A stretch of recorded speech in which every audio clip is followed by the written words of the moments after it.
Hi there, my name is Dr. Andrew Dent. I'm Vice President in charge of Material Research at a company called Material Connection. The presentation you're about to see is going to go over a range of different innovative materials that are related to interior design as well as other forms of design. It's part of a series we're doing with the American Society of Interior Designers as well as the American Chemistry Council. The idea is we want to bring to you innovations, new ideas around materials that perhaps are a little outside of your sphere of current sourcing of materials. That will give you insight into developing trends in materials that might be available to you over the next year. The series we have is about 15 different materials in 4 different categories. I'm going to go through those categories one by one, but they are in order: light play, which is where we're interested in different ways in which light is interacting with materials, not just basic illumination, but reflectivity, retroreflectivity, those sorts of things. The second area is the connected space. We're interested in materials that potentially can help the space, the surfaces around you connect with one another. We're not just thinking about the Internet of Things, we're also thinking about ways in which products can perhaps provide information about the space itself or you within that space. The third area is what we call a creative resource. We're looking at materials that are recycled, but also come from waste resources or are reused in some creative way. Beyond just the post-consumer recycled resource, we're looking at perhaps more innovative, more interesting stories in that area. And the fourth area is health and wellness. Materials that promote a much more healthy environment, just going beyond sustainability and looking at how materials can actively promote a more enjoyable environment to live and work in. Just a little background about myself and the organization Material Connection. We've partnered with ASID and the American Chemistry Council because we are the go-to resource for innovation when it comes to materials. We have a team of researchers, both here in New York City, where this is being filmed, as well as around the world, in locations and libraries globally, where we have a team who does nothing but source innovation. We have a range of different categories that cover the entire spectrum of what materials can be made of. And we're always thinking about how those materials could potentially be used in design and architecture. So every month we're sourcing 40 to 50 new materials, and we bring them into our location here in New York City, and then also they go into the various different libraries around the world. The idea being to curate and then also accumulate a vital resource of what's new and what's next in terms of materials. We're bringing here just a selection of that library, just to kind of whet your appetite, but also perhaps give you a view to what will be interesting in the next year in architecture and design. Also, some of the materials I'm going to present to you today come from other industries. The idea is we are all about cross-pollination in sourcing materials and technologies that perhaps come from agricultural processing. Maybe it comes from military, medical, pharmaceutical, other design industries, but then could potentially be applied in the interior space. So you'll be looking at materials that perhaps aren't your standard tile or upholstery or wall covering that have the potential to be used in applications in that area. The first category or trend is in the area of light play. What do we mean by that? We're interested in the way that the materials that go onto surfaces in the interior are actually how they interact with light. Of course, there's basic illumination, and we've seen obviously that trend towards LEDs, and the advantage with that has always been the LED is smaller, it's lighter, it also produces much less heat than, say, a halogen light, enabling you to incorporate it into different materials. So rather than needing a discrete light that then needs separation because of the heat, we're now able to use as LEDs in places we never really were before. So this gets designers to start thinking, well, how else can I have light interact with the materials that I'm using? I'm going to bring you a few examples from different industries, some of which are really quite high-tech, but do, again, have that potential to be used in the interior space. The first area is fabrics, and what we've seen in the last few years, certainly within fashion and sportswear, is a move towards much more brilliant or reflective surfaces. My first example actually is an apparel textile, but can potentially use for upholstery. It's this. Starts off in metallic, but I think if you can see by the way I play with it, it has that rainbow effect. We've seen things such as flip-flop colors. We've seen colors that go from perhaps a green to a purple, those sorts of things. This one, though, we love because it's not only shimmery, but also when it does actually reflect, it gives that full rainbow color. It has the same properties, say, as an upholstery fabric. It has a little more stretch, but can be used in those applications, and does cut and sew very much like a regular fabric. It's backed with a knit, and then this top surface is a polyurethane into which the color, effect, and pigment is applied. You can actually, the company will actually allow you to lay it down in certain patterns. So in this case, we've got a full coverage of the material, but you can actually apply it down onto a surface where you can use particular types of patterns on that surface, which enables you perhaps to play with graphic as well as the color. Another material in the same sort of space is, rather than having a high shimmer, is actually using a background of a very matte black. This uses the same type of technology. Again, it's a knit fabric, it's got a polyurethane, it's kind of like a faux leather top surface. It has a lot of that smoothness of the material. But if you actually apply light to it, you can see it does actually shimmer in that rainbow color. So I'm going to try and do that with my light on my phone. So if we can do this, I think you can probably see now. It's actually reflecting, so it's not as bright as the previous one. It's definitely a more muted rainbow effect, but you can see here how the material really does sort of, as it bends and flexes, it actually goes through that full spectrum of color. So it has quite a subtle but noticeable effect. So the same idea is that beyond just sort of perhaps two-tone color, that sort of thing, this goes through the full rainbow spectrum while having a base level, which is this sort of matte gray or black. The third material I want to talk about within this same area is actually using a slightly different technology. It's using something called retroreflectivity. This sample, you may not like the design, but at least the idea is that we have a two-tone pattern. Again, same idea, can potentially use for upholstery or also as a wall covering. Again, knit back with in this case, a rubber-based top surface, but again, same idea as a faux leather, stitchability, flexibility, you can wrap it around surfaces. The difference here is that one of these colors, the lighter color, actually also incorporates a retroreflective. That retroreflective, you can see, I'm hoping you can see here, it will actually shine a lot brighter when it comes into direct contact with light. So you can imagine if this is on a wall surface, as light plays with it, as you walk past it, you are going to get flashes of that bright reflection in the lighter tones. So it's a material that has two tones, so relatively subtle, but then when light interacts with it, you get that bright flash of illumination from the lighter tone area. It's done by a series of very tiny glass beads that are applied to the surface in those patterns, so that you're not getting a full reflectivity, it's only in the graphic that's shown. I mentioned earlier about the advantages of the use of LEDs, and I've got a great application here that uses them, in this case, in what's known as an infinity mirror.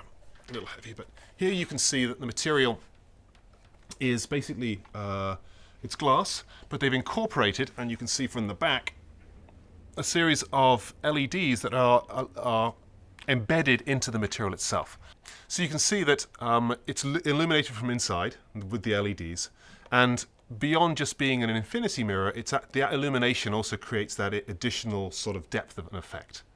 It's a custom piece by a company called Sensitile, but it shows like the applications of LEDs where you can really incorporate them into the material without the need to give additional space for cooling.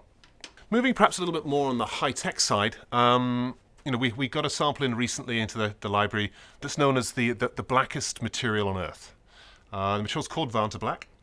It's actually developed by a company in the UK, and the idea originally was to create a surface that has zero reflectivity. The sample's in a case, so when you look at it, you'll probably see some reflection from the top surface of that case, but trust me, it really is just the ultimate black. The way it's made is that the surface itself is a whole series of tiny carbon nanotubes, tiny things that are basically standing up straight. So if you imagine that surface there, all of the fibers are standing up like this. So when light travels into the material, it never comes out again. So 100% of light is absorbed entirely by that surface. I want to see if I can do a demonstration to show you the difference here. So the material, so we have reflectivity or light coming from this blue. It basically just, once the light is passed into the material itself, it just completely disappears. So put a flashlight on this, put a laser light, put an LED light, every bit of light disappears. And the reason why the sample is shaped like this, and you'll see at the back, it's actually quite a undulating surface, is that Even though with the aluminum you can see that it's quite convoluted and that surface has got lots of bumps, you look at that surface and it looks completely flat. It does have applications. They were originally looking at it for as armor coating as a way of trying to avoid detection by various different things in the military. But also it has, if you're looking for a room that is completely black, you're looking for perhaps in a planetarium or an interior surface where you want zero reflectivity, you want absolute blackness, this is the material to use.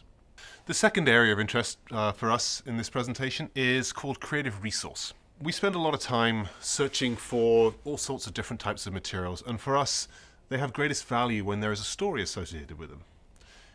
Whether we have a tough time tracking them down or whether the material itself comes from an interesting area or interesting method or technology, that for us adds sort of an inherent value to the material itself. A great example is one that we've had for a few years but still has that great interesting story is a material called Econyl. It is meant for carpet fibers, but they actually source the nylon from disused and discarded fishing nets from the ocean. So what they do is they collect these fishing nets and then they recycle them. But what they do is they do it chemically so they can actually achieve any color possible. So you can see here we actually have a bright white. That's not normally possible in most recycled materials, but because of the method they use, it enables them to start with a white and then of course provide a full spectrum of colors. So it's a great material, has all the performance of a standard carpet fiber, but the advantage is it then comes from a source which is removing waste from the oceans and reusing it creatively.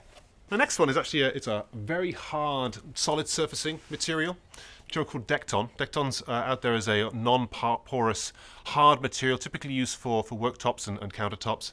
But in this version, you can see it here, they've actually used waste, almost rusted iron particles from part of their process and incorporated it into the material, into that top layer, and gives this distinctive, sort of almost distressed effect. It's coloured through the same sort of grey, but it's the top layer that has this unique effect. So it covers an entire, let's say, 8x4 sheet and has a unique pattern to it. It's created by sintering, so casting then sintering very hard ceramic particles, and then this top layer has the same durability, but it has this extra effect. This almost came out serendipitously in that they were the material itself wasn't intended as a decorative surface. It just happened that one of the designers saw the potential of using this almost rusted powder material incorporated into the surface for that decoration. Plus foams. In this case, these are rubbery foams. They source from a range of different consumer-based products. They work with people like New Balance and Tom's. Also from post-consumer materials, mostly foams, and then they can create things such as yoga mats or floor tiles or wall tiles out of those materials. Here you can see the colour actually gives a distinct recognition that this started off as chopped up pieces, in this case potentially of a yoga mat. So it starts off as a yoga mat, gets chopped up, recycled, repressed. Of course it's cleaned first, so all the sweat is removed from the material. But then it's then repressed into these materials. So you're starting off perhaps with a post-consumer resource, whether it's an old pair of shoes, an old yoga mat or something like that. But then through processing, cleaning, chopping up and then repressing, they end up with products that can often have the same performance as the original material, but are meant perhaps more for interior spaces. This creative use of material is related to mosaics. We've seen a range of different types of materials used in mosaics. For this one, it was interesting to us because it's actually using an old fabric. So the fabric itself is laid on the surface, and then these are basically mosaic tiles. So you can see if I bend it and flex it, you can see that there is the mosaic effect.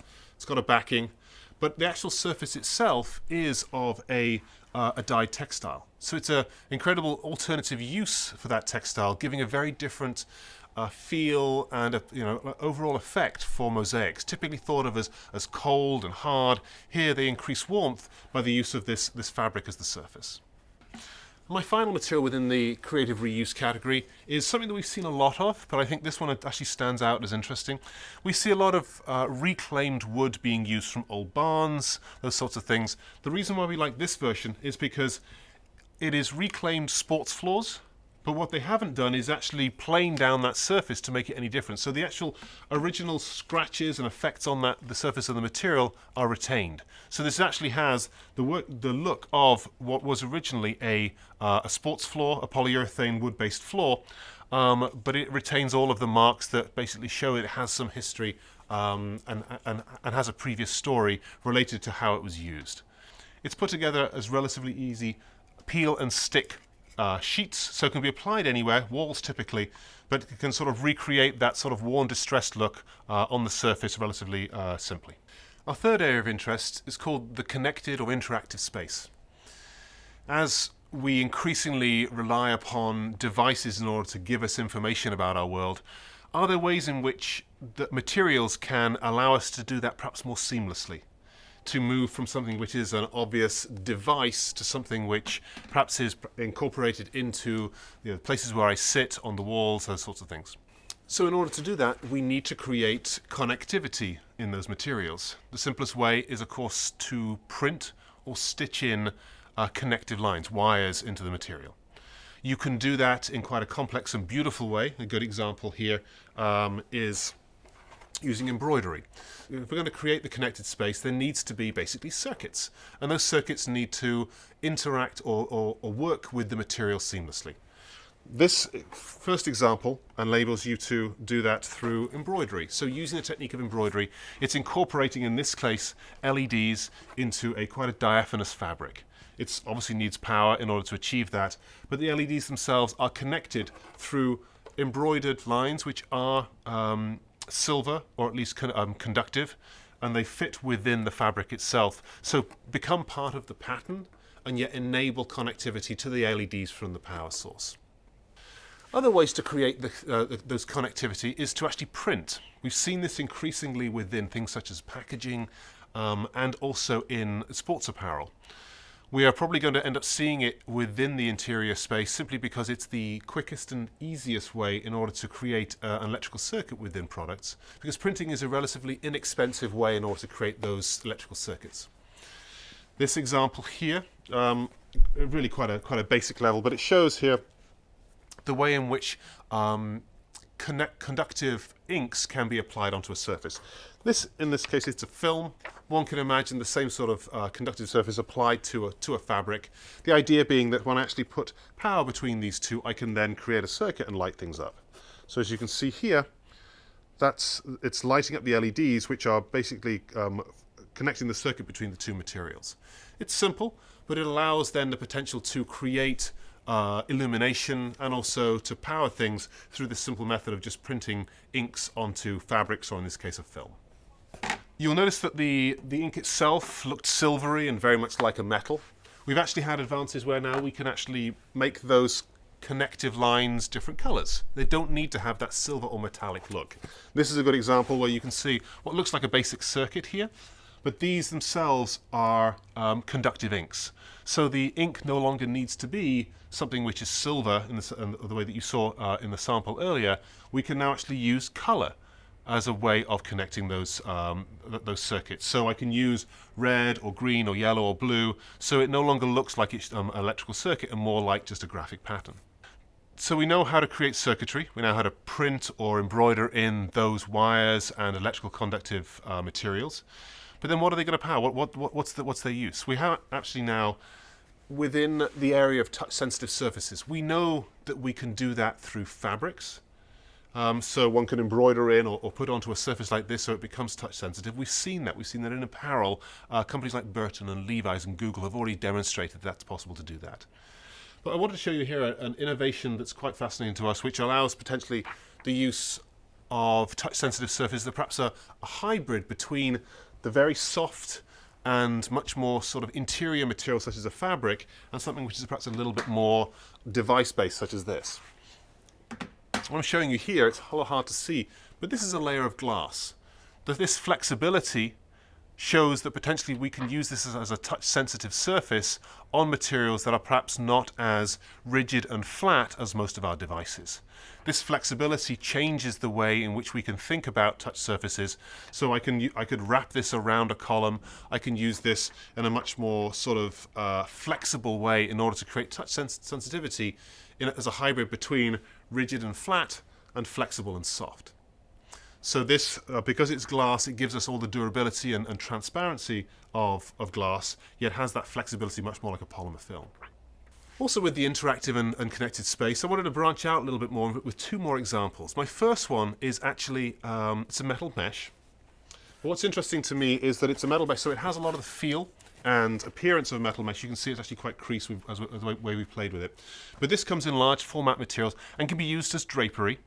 The advantage of what it has is it was originally developed for apparel with the intention that it can absorb solar energy and then dissipate it evenly within a space. So the intention is that rather than like a regular aluminized film or that sort of thing, which would reflect a lot of heat, this, because of its dark color, can absorb it effectively and then dissipate it through the material. So what you can do is you can avoid hot spots of heat using this material. So what it does, although a particular area might get a lot of sunlight, it then dissipates it through the entire surface of this material, and enabling such a much more controlled and interactive use of temperature. And my last one within this category actually is truly interactive, and it's actually, as well as predominantly commercially available materials, we always keep track of those that are still in development. And there's a research team up in MIT has been working on what they call 4D materials, 4D printed materials. We know we've heard of 3D printing.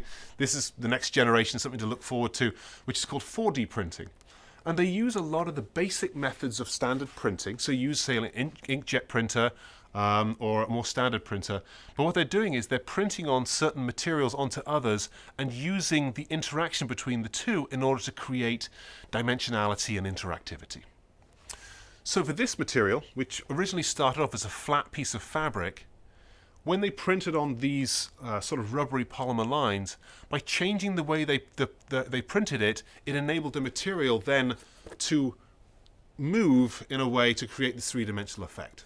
So it starts off as a flat surface. You can program in where this piece sort of raises up, where these dips go, where these sort of curved surfaces are. So one can start off with a basic two-dimensional fabric, but then in the printing process, as well as getting a graphic effect, you can also create a three-dimensional.